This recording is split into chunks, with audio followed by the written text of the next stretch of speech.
Menjelajah dunia.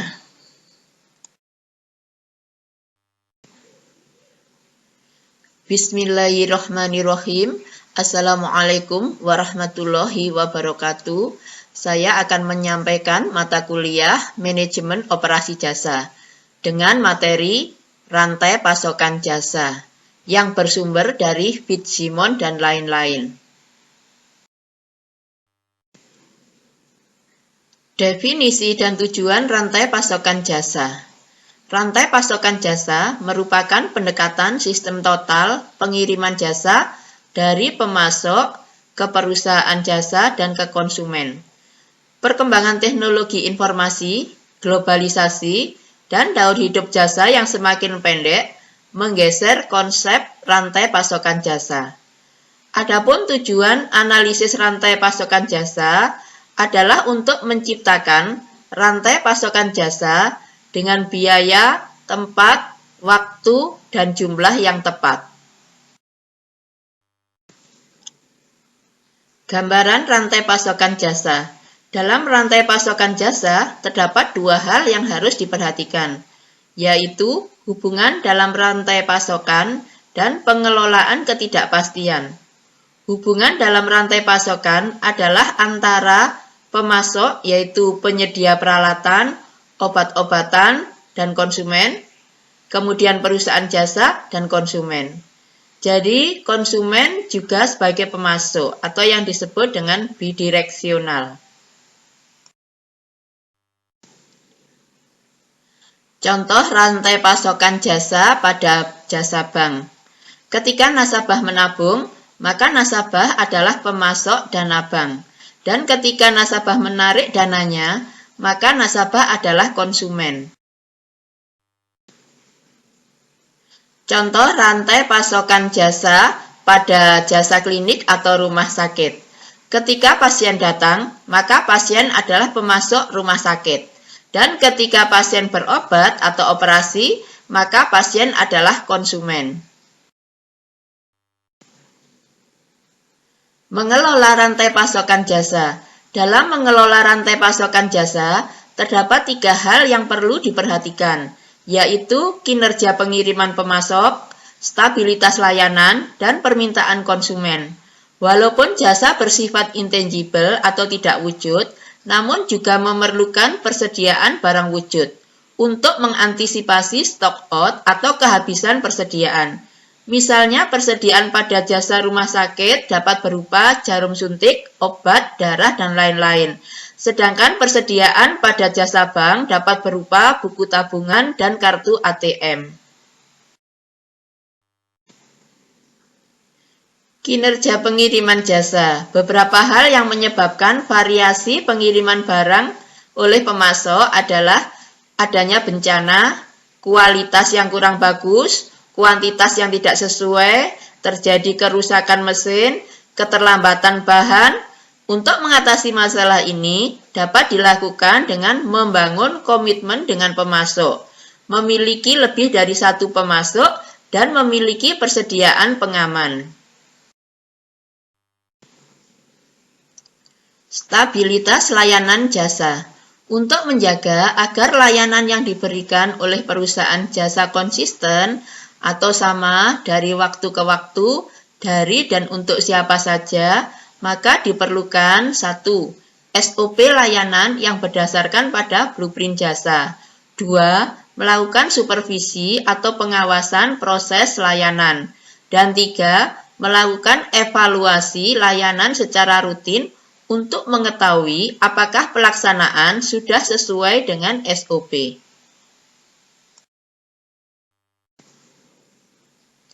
Permintaan konsumen jasa. Permasalahan yang berasal dari konsumen adalah ketidakpastian konsumen dalam menggunakan jasa. Oleh karena itu, diperlukan riset dan menggunakan pengalaman masa lalu sebagai dasar dalam peramalan. Dalam peramalan, seringkali terjadi perbedaan hasil peramalan dan permintaan real yang disebut dengan Baldwin effect, yaitu jumlah ramalan lebih besar dari realnya. Nah, tugas manajemen adalah meminimalkan perbedaan tersebut. Strategi rantai pasokan jasa. Strategi rantai pasokan jasa yang dapat digunakan perusahaan jasa adalah 1. Mengoptimalkan layanan yang merupakan usaha jasa dalam memperoleh konsumen sebanyak mungkin. 2. Meningkatkan produktivitas melalui peningkatan kuantitas kerja layanan. 3. Mengurangi resiko perisable dengan menghindari jasa yang tidak termanfaatkan atau tidak terbeli.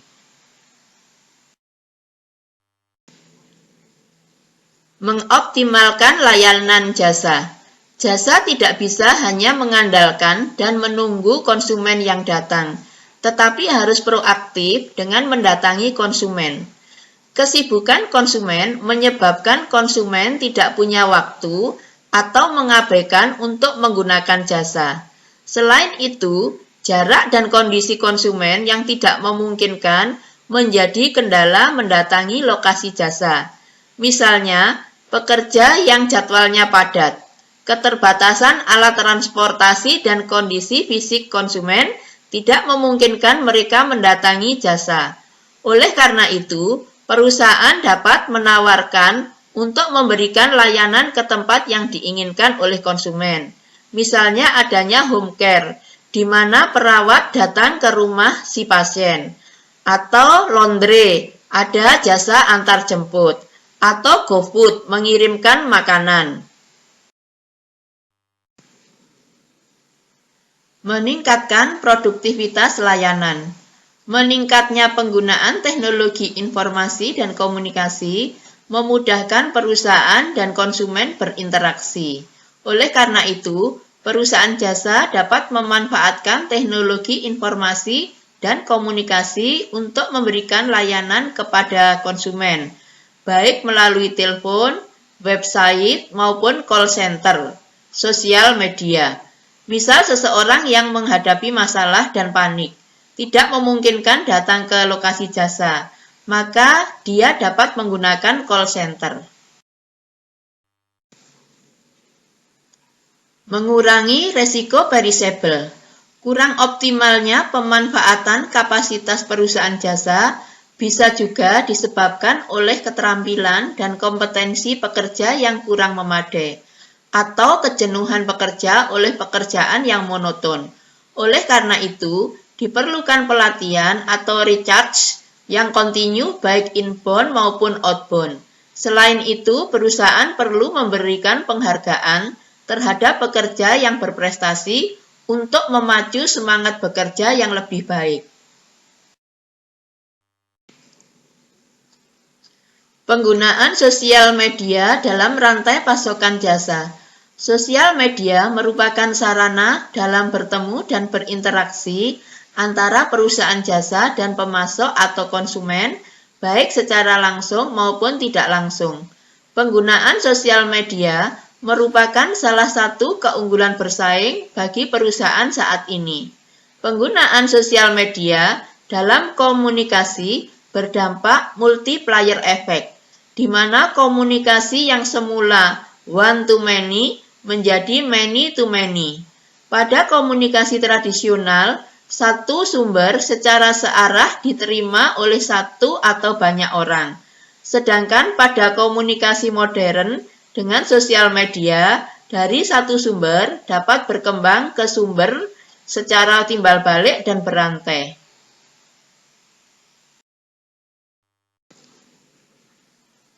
Media sosial terbukti efektif dan efisien dalam berkomunikasi, karena memungkinkan orang untuk saling berkomunikasi dan berbagi informasi secara mudah, cepat, dan sederhana dengan indikator atraktivitas, kejelasan informasi, kelengkapan informasi, dan kemudahan akses, menurut Brun et al. 2012.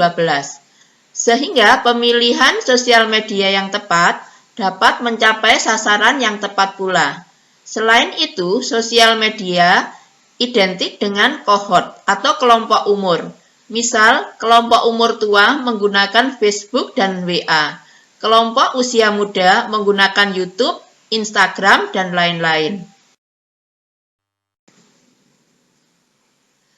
Indikator sosial media 1. Conversation, yaitu merupakan penggambaran pengaturan pengguna telekomunikasi dengan pengguna lainnya. 2. Sharing, merupakan upload informasi berupa teks, gambar, dan video.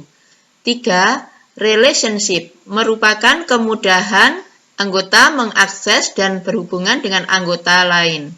4. Grup, menggambarkan para anggota dapat membentuk grup dan subgrup. 5. Reputation, merupakan nama baik dari diri dan anggota lain. 6. Quality, merupakan distribusi konten melalui media sosial dari sangat rendah sampai tinggi. 7. Networking, yaitu sifat media sosial yang tersentral. 8. Frekuensi, yaitu jumlah yang digunakan oleh pengguna dalam mengakses media sosial. 9. Akses, yaitu menggambarkan kemudahan pengguna sosial media bagi pengguna. 10. Weekly, yaitu waktu yang dibutuhkan pengguna sosial media dalam berkomunikasi dengan pihak lain secara instan. Saat ini, dengan sosial media, semua kegiatan dapat dilakukan dimanapun dan kapanpun, tidak dibatasi ruang dan waktu. Outsourcing, rantai pasokan jasa dapat juga dilakukan melalui outsourcing yang dapat membantu perusahaan mewujudkan layanan prima. Outsourcing adalah penggunaan tenaga kerja dari pihak ketiga untuk menyelesaikan suatu pekerjaan. Dalam melakukan outsourcing diperlukan 3 jenis biaya, yaitu biaya pencarian pemasok yang handal, biaya bargaining kontrak, dan biaya pelaksanaan outsourcing. Kelebihan dan kelemahan outsourcing. Kelebihan outsourcing. Perusahaan fokus ke kegiatan inti, menurunkan biaya pembelian, menyediakan akses teknologi tanpa investasi, mencapai skala ekonomis. Sedangkan kelemahan outsourcing, pengawasan secara langsung berkurang, menurunnya loyalitas pekerja, resiko keamanan data dan privasi pelanggan, penambahan biaya koordinasi, dan kemampuan internal tidak berkembang. Pertimbangan manajerial outsourcing jasa. 1. Jasa pendukung fasilitas. Seperti halnya pembelian barang, maka ditentukan spesifikasi vendor dan pekerja yang bertanggung jawab terhadap barang tersebut. Sebagai evaluasi, dipersiapkan penilaian kinerja barang. 2. Jasa pendukung peralatan. Peralatan yang mendukung pelayanan jasa dibeli dengan pertimbangan kemudahan melakukan perbaikan jika terjadi kerusakan. 3. Jasa pendukung pekerja. Kebutuhan pekerja didasarkan pada permintaan bagian atau departemen, misalnya kebutuhan tenaga part-time. 4. Pengembangan pekerja. Pengembangan pekerjaan memerlukan pengembangan pekerja untuk dapat mengerjakan pekerjaan tersebut. 5. Jasa fasilitator. Pemilihan jasa fasilitator didasarkan pada kebutuhan dan keuntungan yang akan diperoleh oleh perusahaan. Misal, surveyor tentang kepuasan pelanggan yang berasal dari lembaga survei. 6. Jasa profesional, yaitu pemilihan jasa perusahaan dalam mendukung kegiatan perusahaan, misalnya jasa profesional untuk konsultan pajak.